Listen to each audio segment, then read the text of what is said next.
I just have to say that I had a whole list of questions and I'm going to throw them all out. You know, the film is just so moving, it's so emotional. I was just saying that watching it on the big screen is such a different experience. The first thing I want to actually ask you is, this is your first screening here. How was this for you, seeing it on the screening here at the Italian Cultural Institute? Well, first of all, thank you very much. I could feel the emotion in the room, so it was emotional for me. This is probably I watched it probably more than 100 times, because when a filmmaker edit a movie, has to watch it all over again, and it was a very good screening, I think. Technically, the sound was very good. We are in the capital of cinema, I guess, and I'm very happy to be here. And it was not a very easy movie to make. I would like just to say that LILIANA said that she would have never done the scene at the beach in Pesaro when she opens her arms and she smiles, because that scene was shot 3 weeks before October 7, and after everything changed. She liked to say that the movie was shot before October 7, but that's not true. The movie continued, actually that was only the beginning, but it continued until July 2024, before the Venice Film Festival. We were not accepted at the Venice Film Festival, but then it was a good thing, because the Rome Festival accepted the film and won a prize, and they gave us a lot of attention.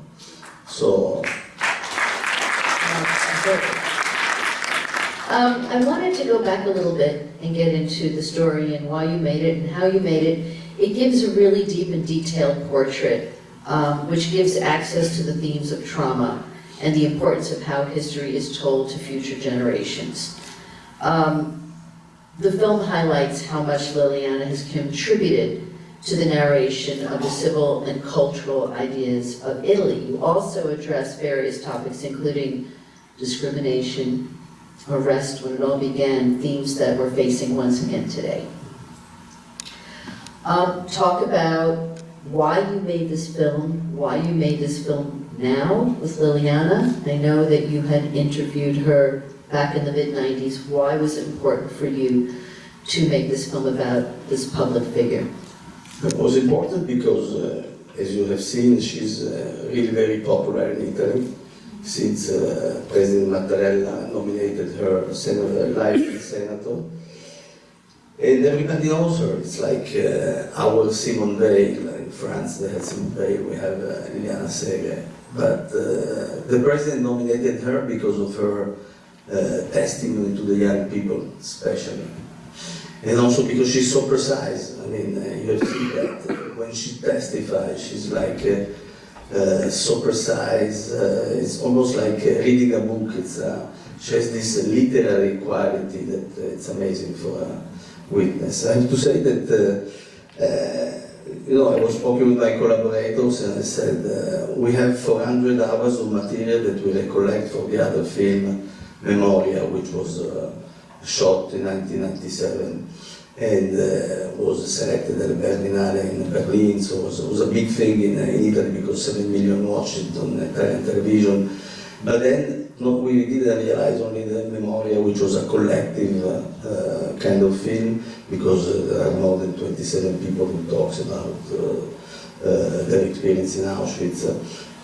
But out of these 27, we had almost 100 people who testify in front of our cameras for 3 years, and we had this. We still have this incredible archive, which was restored a few years ago. And when we watched all over again LILIANA's testimony, I realized, first of all, that were 10 hours, so she spoke a lot. And I said, it's impossible, she's such a symbol, she's so famous, we have to start from that archive, which you saw. And she liked it because she sees herself much younger. I feel that she's younger. I feel that she's younger today, but in spirit at least. And so I asked, her kids. We went to dinner one night. I said, listen, we have to do a film, a feature-length film, docu-fiction, only on your mother. It's a monography. I know she's not so easy, but we knew each other for a long time. So, but as a matter of politeness, I said I don't go directly to her. So they told me, yes, it's a good idea, Ruggero. She likes and this and that. We will talk with our mother. Like 16 hours later, she called me. I'm LILIANA, what do you want? And so we decided together to make the movie. And so the idea of the film was born like that. But what was the other question? Because I wanted to say something important. You said about... I was talking about why you came back to her now after the original recordings and why was... Well, I told you why not? Why not? Why not? No, I think it was indispensable in a way for Italy, especially in this moment, very moment in history, with a lot of anti-Semitism all over Europe, I guess even in the States you have. It's important, she says always to the young generations, if you have to give you an advice, start to study history and geography. Because let's go to square one. Otherwise it's very difficult to make sense, to know what is a genocide. I spoke with her the other day. She went to visit to the Pope, and that's what she said to the Pope. When we talk about genocide, we have to know what we're talking about. So I guess she gave an advice also to Santo Padre. You know, it's interesting you just said that in many ways she's more freer or younger now than when you did your original interview with her. She didn't talk about it for 45 years, so is that one of the first times that she had talked about it? And you're right, she talked about it as if it was happening, she was reliving it and seeing it happen. But there is, as you progress through the film, as she gets older, she becomes stronger and more assured of herself. So talk about how you... Yeah, there is this progression. It's an existential quest in a way, but I think she's someone very difficult. Someone knows her. It's like all survivors. I always say that she became a mother, she became a grandmother, now a great grandmother. The guy that was talking on the phone is her older grandchild who lives in Chicago, who just had a little daughter, and she's very proud. And she became also Senate, which is a privilege for a woman like her. But I strongly believe that if someone worked with the survivors, knows very well that they never go out from that gate of Auschwitz. So you have to have this, let's say, this knowledge that they can be resilient, they can, found love, they can become mothers, grandmothers, but deep down they are still survivors. And this is important, I think, also to understand the movie. But it's true that she is freer, she's like in a wise age, of course. She's 95 almost, and she understood and she saw many things in life very quickly. Already losing her mother when she never met her mother, it's already a trauma in the trauma. So the good thing is that we are very good friends now. We were friends before, at least acquaintances. When I did the Memoria in 1997, she came out from a screening, and she told me, "Good, Gabbai, you made a good movie, Ghettaiolo e Ridanciano." It's difficult to translate. Ghettaiolo means from the ghetto of Rome, and Ridanciano, it's even something worse, which is like, not superficial, but like people that make you laugh, a comedy, almost a comedy-like. And I said to her, "Liliana, I understand very well what you're talking about, but I take it as a compliment, because Memoria is a recollection of many people from the ghetto in Roma, many people from Venice, and you have well-read people, educated people, you have people that never went to school, but they were all survivors, and for us it was important at the time, after Primo Levi, to show this humanity. And just to show to show you her brain. And she called me the next day, say, I apologize for what I said because the movie, I really liked it. So it's. So that brings me to, I'm going to digress for a minute, but you have a resume of films about the Shoah. So please talk about your connection and interest in the subject matter and why it's been important for you. Yes, this is, I'm almost ashamed to say that this is my 7th film that I made on the subject. And there are several subjects there. The Rage of the Ghetto in Roma, there is the Sonderkommando, Shalom Venezia. We have, of course, the first one who started everything. And there was a moment in my life where I said, okay, enough. I can just become, the Clone man of Italy, making only movies about the Holocaust. Thank God I don't do only. I did many other things about the mafia, also about fashion. But no, you have to break sometimes. But this is my core. In my filmography, this is probably the central subject. Why? Once because I'm Jewish and we had families who died in Auschwitz, but it's not really the main reason. When I was studying at Columbia University in New York, I attended, there was like the JV Center, a convention about the hidden children of the Holocaust. And there I understood the pain. Where a woman from France who met for the first time her brother in that occasion. Can you imagine, after 4 years?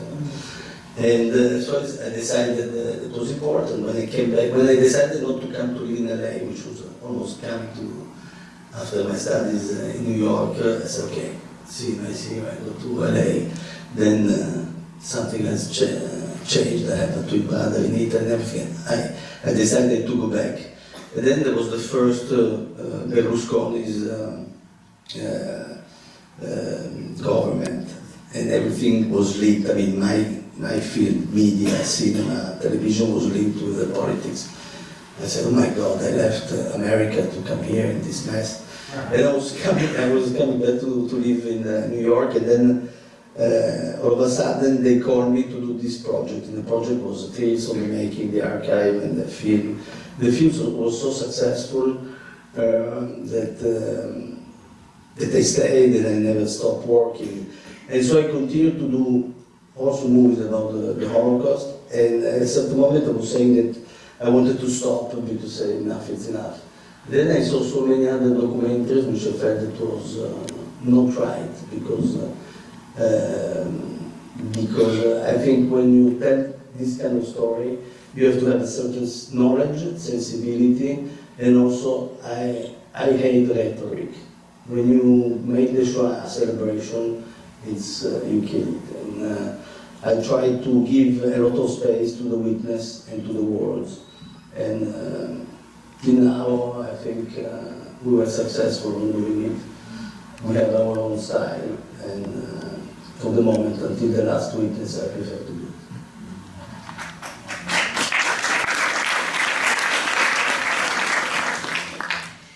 In this film, we see a different story. It's through the eyes of a child and the trauma of the second generation.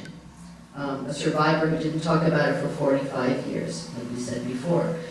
Primo Levi's works, films like Life is Beautiful, have brought the Holocaust to light for Italians.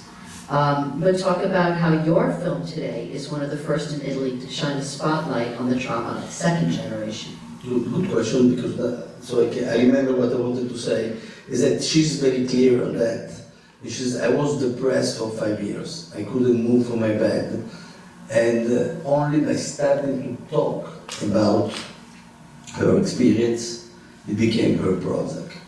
She became, almost in few weeks, because I talked to her, from a deep depression, the fact of talking about what happened to her in Auschwitz really free her from her depression. And not only that, she regained her Jewish identity. And this is for me very important, because I think, I wouldn't say from the husband, but anyway, she was kind of suppressed just to remove psychologically her trauma. And so by talking, so this is the powerful of words and the powerful of being able to express your experience. And of course, this is, the trauma and from the point of view of the witness. So it's has an historical importance. On the other side, the kids, her children, they have a trauma, which is a psychological trauma, so it's a completely different. And I don't like when sometimes there is this, let's say, this quest of saying, okay, there are not the witnesses anymore, but we have the children, like if they were witnesses. I don't like that. It's wrong from an ethical point of view. It's wrong from an historical point of view. And so I like to separate, because there are two different levels. There is the level of history and there is the level of psychological trauma. So talk about how this film was one of the first. Yeah. It's true, because in Italy we don't, it's not like in New York they have these psychological, collective groups of children that speak, and already many years, and there were some works also made. I think in the States you are much more advanced, also because in numbers you are many more. But it was interesting the fact of the daughter. The daughter never spoke, not to a journalist, not to a filmmaker, because that was her request. I don't speak.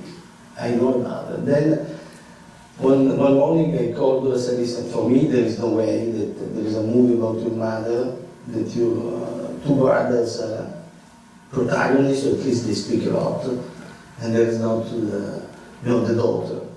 And so we talk on the phone, and I said, listen, let's do it like this. I come with a crew, small crew, they were not so small, but I come to your place, we do the interview. We can stop anytime. If you want that I use it, or if you like it, it's going to be in the movie. Otherwise, we're going to drink, a green tea. And she said, okay, come. Once she told me, okay, come, I knew that she was ready to talk. And I think she's brilliant, because it's the very first time that she's going to talk. I said, this is the first and the last one I'm going to talk. But the important is that you see that the testimony, it's from mother to daughter, so it's a matriarchal lineage, which I like very much. And I like the fact that in the movie she's really, I think she's so poignant, so brilliant, so precise. And this is what also LILIANA was in shock. She didn't expect the daughter to talk. And she didn't expect that the daughter was talking about the diaries. Yeah. And she said, no, these diaries of Joy, I don't have them. And the daughter also asked her, show me the diaries. Do you still have it? No, I don't want to show it to you. So this is it. So, how did LILIANA react to her daughter speaking for the first time about this, and then asking, how did it change their relationship? She told me this is the most painful things in the movie. I have to imagine being a public figure speaking about it, and then having your children talk about their. Yeah, I have to thank her, because she was very generous to talk about her husband, or the fact that he was, a right-winger. So it's in a way she trusted me. She told me, if someone had to do a docu-fiction, you had to do it because you had also the archive that you were the first one to interview me 30 years ago. And then, I'm a sclerotic, I'm a little, how you call it, superstitious, because I'm alive, so you can make a documentary about my life. And when I'm not going to be alive anymore, someone else is going to do, someone else wants to buy the rights of the story. But this is something I leave for my kids, but I prefer that you do it while I am alive. You want to open this? I just have a few more questions. I know they have some questions too. Maybe. Maybe.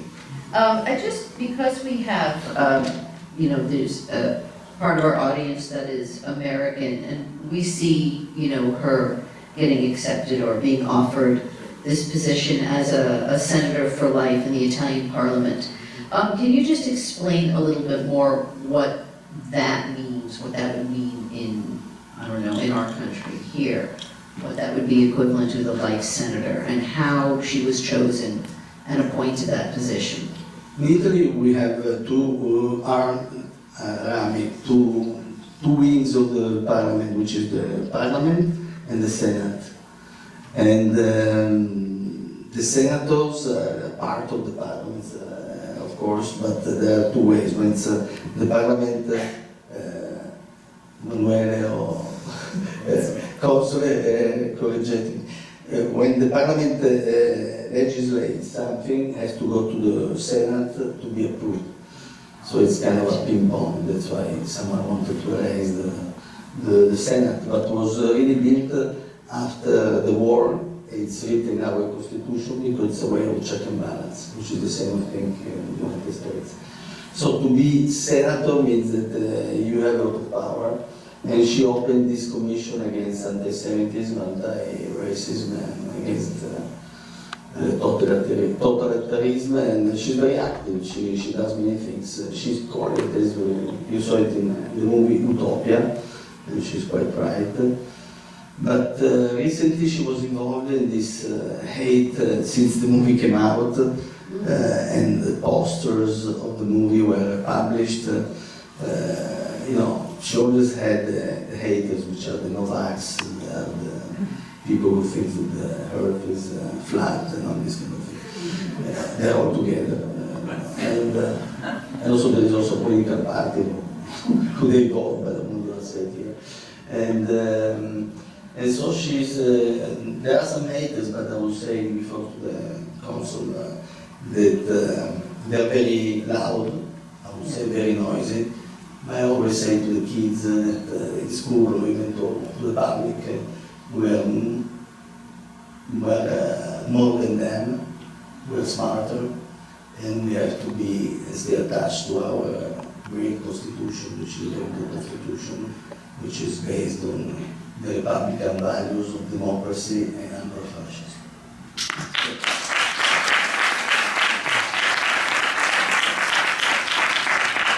The last question is that, the film opens in theaters, this is a two-part question. I wanted to know what the reaction has been. And the second question is Holocaust history taught in the middle and high schools throughout Italy? How do students see it and learn? I'm not a teacher. In our world, I'm talking about 5 years ago, probably 50 years ago. No, 45. It was the end of the historical program, was the Second World War. Now I think maybe even the Gaza war is the end of the... But I cannot answer this question, but I know that when I go to school, when I go to speak in schools, I always ask the teacher to prepare the kids, from an historical point of view, from a psychological point of view, just to prepare them. 1.5 months ago I was in Verona, in a school that was prepared. It was fantastic, because these young people, this generation needs a symbol, they need content, they also like the idea of having the director explaining how to make a movie, and you feel that they're very much involved. In Milan, a few weeks ago, they did the same thing, it was more political, and I felt that the teachers they didn't prepare the students enough. And so it's always a matter of preparing young people to view such a film. But the good thing is that here is also, it's a family film, also family in the sense that there is a story of a family where everybody can connect. It's not only, the Shoah. But the movie was very well received because 260 cinema all over Italy showed it, and we had a very good turnout. It's going to be in a few months aired on prime time by national television, and that's where you do the numbers, millions of people can see it. But it's a difficult time. She's kind of worried. She's not afraid, as she said in the movie, but it's a difficult time to present such a film because there is controversy. Many people don't like her, but most of the people, as we say, we are more that we appreciate her work. And she's a symbol, but that's also the reason I wanted to make the movie, is that I don't like when people become symbols. Especially in Italy, we have this idea of the Mother Maria, that she becomes like someone that you can pray. I don't like golden calf, even though Jews are very acquainted with the golden calf. I like memory that is alive, that is words, that is this kind of possibility for the witness to express themselves. I think that she's pessimist, she's realistically pessimist, she's not just throwing lines at that. I am less pessimist because I think that we have done a lot of work. There is the archive, 400 hours, there are many books. We still have Primole, which is read all over the world. There is a body of work that is important, and I think that the people, if they really want to study or to understand what was the Holocaust, they have the material to do it. The problem is that we have to have the political and the cultural ability to keep this flame alive, and alive again, not as a golden calf, alive because it's important, because I said to the young people, in certain situations, economic, social, political situation, anybody can become a Nazi. Of course it's a provocation, but I really believe it. So we have really to build anti-codes, we say? No, my English is so antibodies, actually. We have to build antibodies that are strong enough in order to, as soon as there is a disease or something, there are many diseases now around, which is not racism only against Jews. I was with President Mattarella the other day at the Quirinale, which is the presidential palace, and I saw a small group of gypsies that were there because they were invited. But nobody invited to speak on the podium. Only LILIANA spoke, other Jewish people spoke. And to me this is dangerous, because then there are victims that are more important than others. And after Memoria in 1987, the documentary I made, I lived 6 months with the gypsies around Europe and Italy, to understand. It's not a movie about the horrors, but it's a movie about them. For me it was important to understand why the final solution was decided only about the Jews and the Gypsy. Of course there were the political, the communists, the priests, the homosexuals, but this because they had, let's say, an idea, or they were something. But the only kids that were killed only because they were born Jewish or Gypsy, it's only these two categories. And this is, to me, something that is quite shocking. So we have to be careful, because there is a specificity and a unicity about the Holocaust and the Shoah. But we have to understand that we are human beings. As human beings, we can all of us can become violent, can become racist, can become, I don't like to say Nazi, but we have to have the antibodies. I've run out of time, so we thank everybody for coming.